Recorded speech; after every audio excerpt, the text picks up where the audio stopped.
आप देख रहे हैं यूथ मीडिया 24 न्यूज, सदैव सच के साथ। नमस्कार, आप देख रहे हैं यूथ मीडिया 24 न्यूज और मैं हूं आपका मित्र राजेश चौधरी। भारत के स्वर्गीय पूर्व प्रधानमंत्री चौधरी चरण सिंह जी की जयंती इगलास की पावन भूमि ब्रज क्षेत्र में मनाई गई, जहां पर लाखों की संख्या में किसान, मजदूर, गरीब और बेरोजगार इकट्ठा हुआ। सभी ने मिलकर भारत के पूर्व प्रधानमंत्री चौधरी चरण सिंह जी को अभूतपूर्व श्रद्धांजलि दी। हमारे बीच में माननीय राष्ट्रीय अध्यक्ष जयंत चौधरी जी आ चुके हैं। उनके स्वागत भाषण के लिए मैं आमंत्रित करता हूं पूर्व सांसद चौधरी विजेंद्र सिंह जी, वो आए और स्वागत भाषण करें। जनपद अलीगढ़ के इगलास की पूर्णिमा में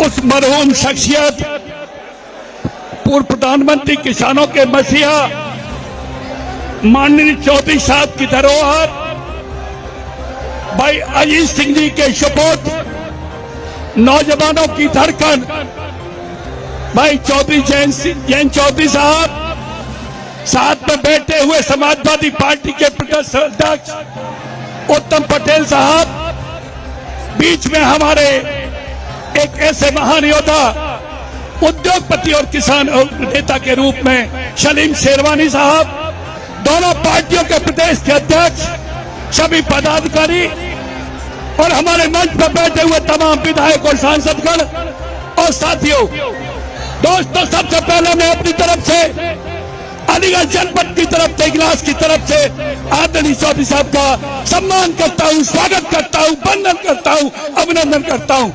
दोस्तों, मैं सिर्फ एक बात कहना चाहता हूं 2 मिनट के अंदर। हम जानते हैं कि आप किसी की बात सुनना नहीं चाहते हो। न सूरत पूरी है, न सीरत पूरी है, अरे सीरत पूरी है, अरे बुरा तो वो है जिसकी नीयत बुरी है। आज सबसे पहले स्वर्गीय आत्मा को नमन करता हूं और आज उस भारतीय जनता पार्टी की सरकार ने, जिस सरकार ने आज चौधरी साहब का जन्मदिन भी तस्वीर पर माला अर्पण कर नहीं बनाया, बता तो तू यार, फिर काहे को बुलवाया। मैं इतना ही कहना चाहता हूं दोस्तों, भारतीय जनता पार्टी को उखाड़ना चाहते हो तो हाथ उठाओ, हाथ उठाओ। और मैं इतना कहना, यहां से जाने के बाद सातों जात के लोगों को छाती से लगा करके, सम्मान दे करके पार्टी से जोड़ो। तेज सरकार को जब मिटेगी जब एकता की ताकत, सातों जात की ताकत, हिंदू मुसलमान की ताकत एक होकर लड़ेगी। इन्हीं शब्दों के साथ वाणी को विराम देता हूं। धन्यवाद। जय हिंद, जय समाजवादी पार्टी, जय अखिलेश। जितने लोग यहाँ हैं 10 गुना ज्यादा अभी भी सड़कों पे आने की कोशिश कर रहे हैं।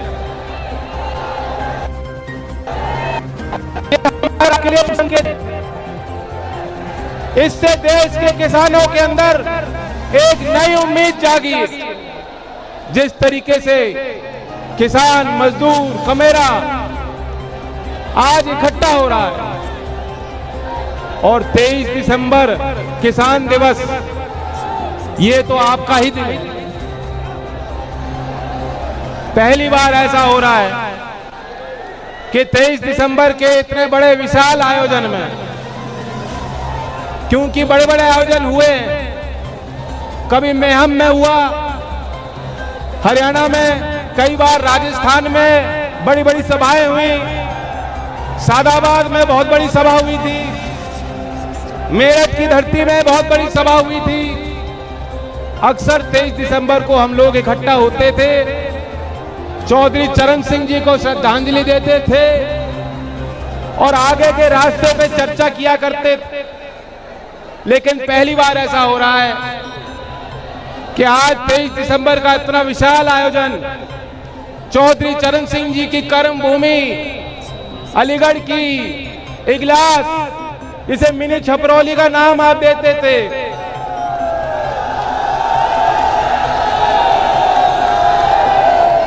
लेकिन आज 23 दिसंबर में पहली बार आयोजन हो रहा है जिसमें चौधरी अजीत सिंह जी हमारे बीच नहीं है। चौधरी अजीत सिंह जी के साथ चलने वाले लोगों के लिए ये भावुक पल होंगे, मेरे लिए भी ये बहुत भावुक पल हैं। मैं तो आपसे ये पूछने आया हूं कि चौधरी अजीत सिंह जी को आपने इतने करीब से देखा, भरपूर सहयोग दिया, आशीर्वाद दिया, जिस तरीके से आप उनके साथ कदम से कदम मिलाकर चला करते थे, क्या आप मेरा साथ और सहयोग और आशीर्वाद मुझे दोगे कि नहीं दोगे? लखनऊ में अखिलेश जी बैठे हैं, उन्हें भी आज यहां आना था, वो नहीं आ सके, लेकिन ये सबको एहसास हो गया होगा कि जब हमने और उन्होंने हाथ मिलाया है, ये चौधरी चरण सिंह जी का पुराना समीकरण लौटाने के लिए हाथ बढ़ाया है। और ये तो आगे इस रास्ते पे होगा, कहीं वो काम संभालेंगे, कहीं मैं संभालूंगा, कहीं दोनों मिलकर संभालेंगे। ये साझी लड़ाई है। और आपको एक सूचना देना चाहता हूं, क्योंकि आज किसान दिवस है, चौधरी चरण सिंह जी की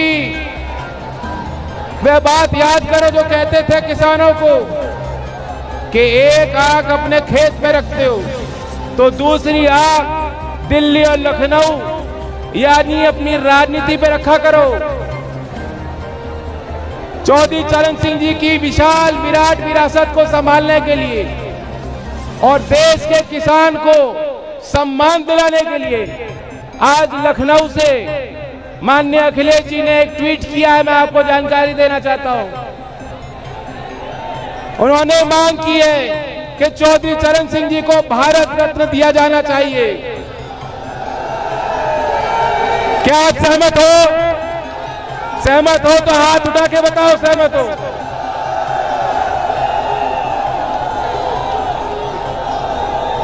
वैसे देश का किसान, देश का हर व्यक्ति उन्हें अनमोल रत्न मानता है।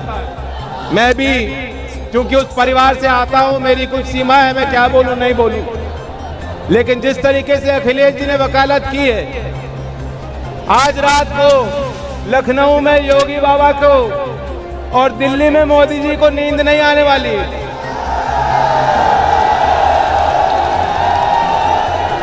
इन लोगों ने चौधरी साहब को सम्मान नहीं दिया। इन लोगों ने सत्ता हासिल करने के लिए किसानों को तरह तरह के झूठे वादे किए थे। 2017 के चुनाव में अमित शाह जी आए थे और उन्होंने घोषणा की थी कि हम किसानों के हित के लिए, किसानों के विकास के लिए एक नया कोष स्थापित करेंगे और चौधरी चरण सिंह सम्मान योजना बनाएंगे। और जितने करोड़ चाहिए, 1000 करोड़ चाहिए, 1500 करोड़ चाहिए, 15,000 करोड़ चाहिए, हम देंगे। कहां है वो योजना? अमित शाह जी दूरबीन लगा के देखिए, दूरबीन। चौधरी चरण सिंह के नाम पे आपने एक योजना बनाई हो तो बताइए। नहीं बनाई गई।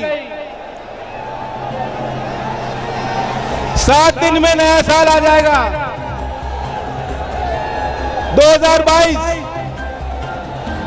2022 के लिए क्या बोले थे? मोदी जी ने कहा था, मित्रों 7 साल में हम किसान की आय दुगनी कर देंगे। अब आ गई 2022, किसी की आय दुगनी हुई है क्या?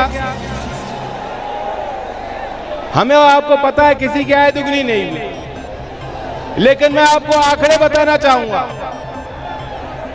चौधरी चरण सिंह जी की बहुत बड़ी ताकत थी, दिमाग उनका अर्थशास्त्री का था और दिल उनका किसान का था।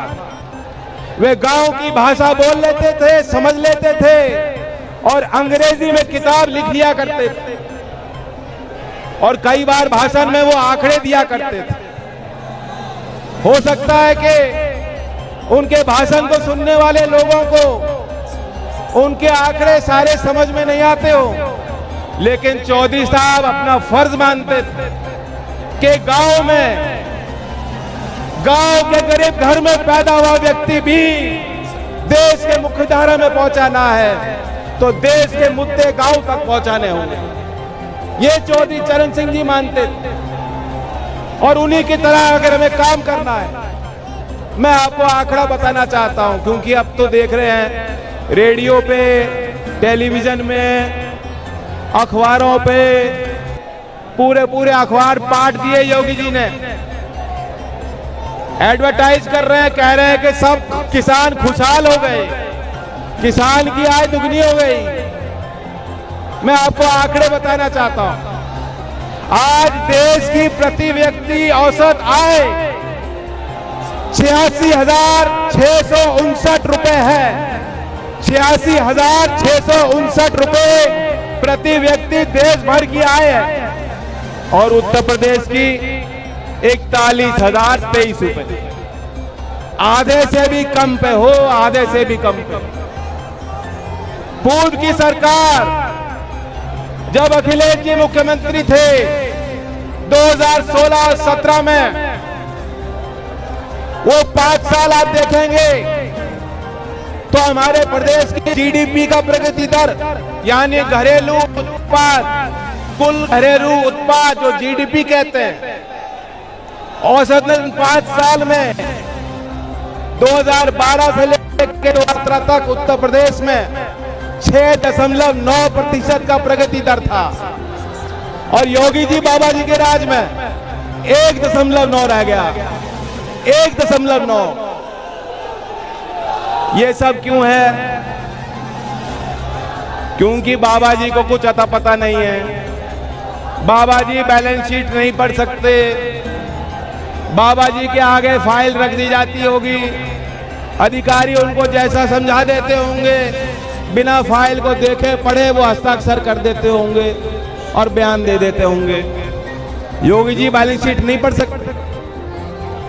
मैं इकोनॉमिक्स का स्टूडेंट रहा हूं। देश की वित्तीय हालत और उत्तर प्रदेश की वित्तीय हालत योगी बाबा के राज में बेहद खराब हो चुकी है। साधारण किसान परिवार आज गुजारा नहीं कर सकता। हमारे जो नौजवान, ये जो नौजवानों की भीड़ आई है, इन्हें नौकरी नहीं मिल रही, कहीं नौकरी नहीं मिल रही। और बता दूं, नौकरी नहीं मिलेगी तो शादी भी नहीं होगी। इन लोगों का बस चलेगा तो कुंवारे रह जाओगे इनकी तरह। और शादी करानी है तो नौकरी चाहिए। मैं एक और आंकड़ा दे रहा हूं नौजवानों को। 2012 में जो आईटीआई का सर्टिफिकेट लेते हैं, जो टेक्निकल डिप्लोमा लेकर बच्चे नौकरी हासिल करने की कोशिश करते हैं, 2012 में 13% बेरोजगार थे। 13% भी बहुत ज्यादा होता है, लेकिन वही आंकड़ा 2019 में 67% तक बढ़ गया। यानी आईटीआई में आपके पास डिप्लोमा है, महंगी डिग्री बच्चों के पास है, लेकिन 67% बच्चे, उनके पास कोई नौकरी नहीं, जीविका का कोई आधार नहीं है। कितने बच्चे हमारे इंजीनियरिंग कर चुके, एमबीए कर चुके और आज खेत में जाके मजबूर हैं कि खेती करनी पड़ रही है। हमारा साधारण किसान परिवार हजारों का बिजली का बिल आता है, हजारों का बिजली के बिल चुका नहीं पा रहे लोग। बिजली का बिल चुकाया जा रहा है क्या? जो मजदूरी कर रहा होगा, जो रिक्शा चलाएगा, जो ढकेल लेके चल रहा होगा, जो वो क्या हजारों का बिजली का बिल चुका सकता है? लेकिन योगी जी का प्रचार है, योगी जी कहते हैं कि हमने कानून व्यवस्था सुधार दी, कानून व्यवस्था सुधार दी। लेकिन हालात ये हैं, रोज आप अखबार देखोगे तो इतनी लूट हुई, उतनी लूट हुई। और हमारे यहाँ हर 2 घंटे में महिला के साथ रेप हो रहा है, हर 90 मिनट में बच्ची के साथ रेप हो रहा है। ये अश्लील हरकतें हो रही हैं। हाथरस में जो हुआ, रात के अंधेरे में परिवार को वो मौका नहीं दिया कि अपने बेटी के अंतिम दर्शन कर सके। वे जाहिल लोग जिन्होंने वो कृतकार्य किया, वे जाहिल लोग जो सेंगर को बचाने में जुटे थे, जो हाथरस के अपराधियों को बचाने में जुटे थे, उन जाहिल लोगों की पहचान कर लो। मोदी जी कहते हैं कपड़ों से पहचान होती है, मैं तो कहता हूं उनकी भी पहचान कर लो तुम लोग। वे लोग भी गोरखपुर और लखनऊ में बैठे हैं, वही लोग थे, गुंडों को भगाएंगे। चौधरी चरण सिंह जी का राज याद होगा आपको। मैंने तो इनकी लाठी खाई पुलिस वालों की, लेकिन पुलिस वालों से मेरा कोई बैर नहीं है। और अगर अगले 16 भी खानी पड़ेंगी तो खाऊंगा।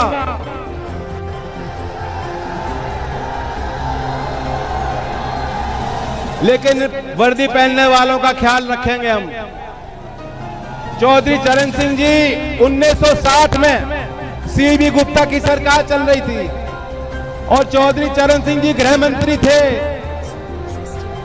किस तरह का शासन उन्होंने चलाया, वो ख्याल रखते थे और उन्होंने बात का समर्थन दिया कि पुलिस की वर्दी पहनने वाले इन जवानों की तनख्वाह बढ़ाई जाए। जब उनको दबाव बनाया गया कि नेताओं के विरुद्ध मुकदमे वापस ले लीजिए चौधरी साहब ने इनकार कर दिया। चौधरी साहब ने इनकार कर दिया और वही योगी जो मुख्यमंत्री बने, पहला काम किया अपने के खिलाफ, उनके खिलाफ, खुद के खिलाफ जो संगीन धाराएं थी, जो संगीन मुकदमे दर्ज थे, योगी जी के खिलाफ दंगा भड़काने का मुकदमा दर्ज था, वे मुकदमे उन्होंने खुद लौटा दिए, खत्म कर दिए। ऐसे मुख्यमंत्री क्या गुंडों से आपको छुटकारा दिला सकते हैं? चौधरी चरण सिंह जी को मजबूर होना पड़ा और 1962 में मुख्यमंत्री ने उनसे त्याग पत्र मांगा और चौधरी चरण सिंह जी ने कुर्सी को लात मार दी, लेकिन अपने असूल को नहीं त्यागा। चौधरी चरण सिंह जी का नाम लेना आसान है, लेकिन चौधरी चरण सिंह जी के दिखाए हुए रास्ते पे चलना बहुत मुश्किल काम है। और जो भाजपाई हैं उनके लिए तो असंभव काम है, वो नहीं कर सकते। तो भाइयों, अपनी सरकार बनाओ। मैं विश्वास दिलाना चाहता हूं, इन नौजवानों को विश्वास दिलाना चाहता हूं, समय पे आपकी भर्ती खुलेगी, समय पे आपकी भर्ती होगी। और लोकदल ने तो ऐलान कर दिया है, सरकार बनेगी साझी, लेकिन मेरी नजर अलीगढ़ के नौजवानों पे होगी। 1 करोड़ प्रदेश के नौजवानों को 5 साल में हमें नौकरी दिलानी है, 1 करोड़।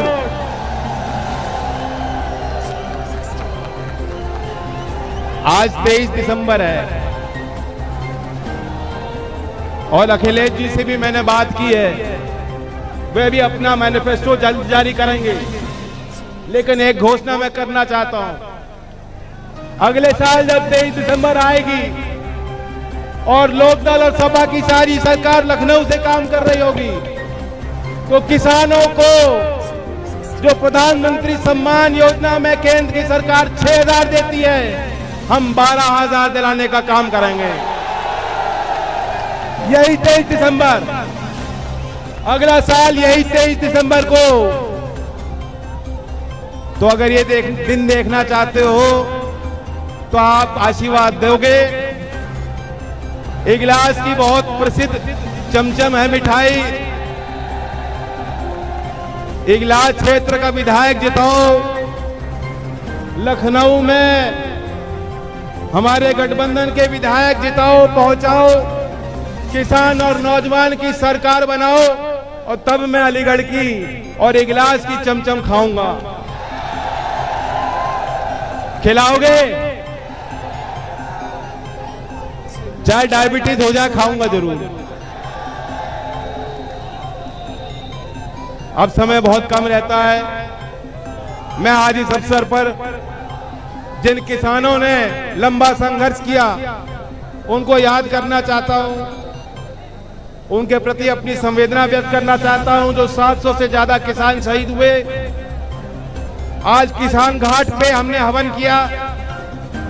देश की संसद में चौधरी चरण सिंह जी की तस्वीर लगी है, उस पे पुष्पांजलि करके मैं आपके बीच आ रहा हूं। और किसान घाट पे किसान आंदोलन के जो लोग शामिल थे, मैं नाम नहीं लूंगा क्योंकि फिर जो उन पर दबाव बन जाएगा, वे लोग वहां पहुंचे थे। हम और वे मिलकर लड़ेंगे जो किसान विरोधी ताकतें उनको खाड़ फेंकने के लिए। हमारे अलीगढ़ में, गोंडा में लगातार किसान आंदोलन चलता रहा। उस आंदोलन में शामिल होने वाले प्रत्येक किसान को मैं देश के किसानों की तरफ से धन्यवाद देना चाहता हूं।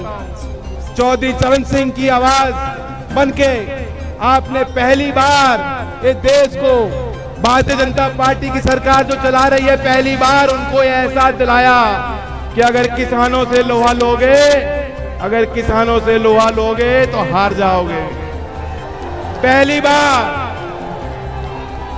और मैं तो कह सकता हूं, मोदी जी ने तो कभी अपने घर में भी माफी नहीं मांगी होगी। मोदी जी ने नोटबंदी के बाद भी माफी नहीं मांगी और माफी मंगवाई है। ये जीत आपकी है, ये खून पसीना आपका है और आपका पूरा सम्मान हम लोग करेंगे। हमारी सरकार बनेगी। जो जो किसान शहीद हुए इस आंदोलन में, जिस तरह सेना का जवान जब शहीद होता है उनको शहीद का दर्जा दिया जाना चाहिए, हमारी लखनऊ में सरकार बनेगी, उन किसानों को भी हम शहीद का दर्जा देंगे और उनके परिवार को 1 करोड़ की सहायता राशि देंगे। तो अंत में मैं यही कहना चाहता हूं, सिर्फ हंगामा करना मेरा मकसद नहीं, मेरी कोशिश है कि सूरत बदलनी चाहिए। सिर्फ हंगामा करना मेरी कोशिश है कि सूरत बदलनी चाहिए। मेरे सीने में नहीं तो तेरे सीने में सही, आग कहीं भी हो लेकिन आग जलनी चाहिए। तो साथ मिलकर नारा लेंगे, किसान मजदूर एकता, भाईचारा, चौधरी चरण सिंह, चौधरी अजीत सिंह। धन्यवाद। हमारे चैनल को लाइक करें, शेयर करें, सब्सक्राइब करें, जिससे आपको सभी लेटेस्ट न्यूज़ें मिल सकें।